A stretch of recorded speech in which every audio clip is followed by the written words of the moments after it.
राजकारण, शेती, शिक्षण आणि गावगाडा सगळ्या बातम्यांचं एकच ठिकाण, बीड युवा मत.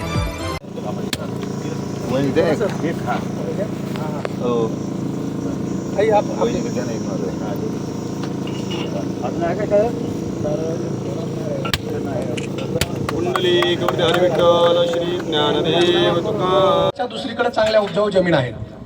म्हणजे असं कोणाचंच नाही की ही जमीन दिल्यानं त्याची सगळी जमीन जाते, त्याला कसाला जमीन राहत नाही.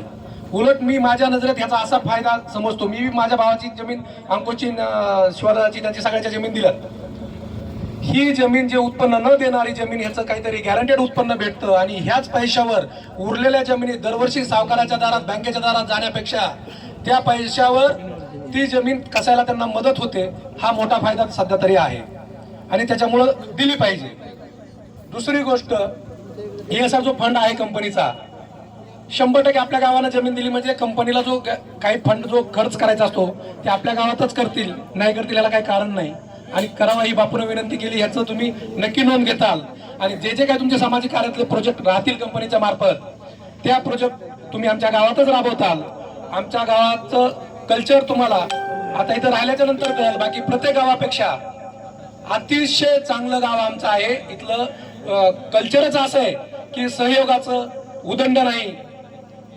फक्त शेती देणं हा वैयक्तिक शेतकऱ्याचा अधिकार आहे, त्याच्या समजू गैरसमजूमुळे ते होऊ शकतं.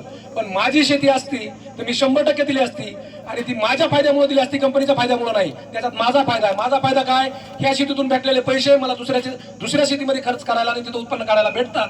हा तरी सुरुवातीचा फायदा आहे आणि तो सगळ्यांना घेतला पाहिजे असं मी सगळ्यांना विनंती करतो.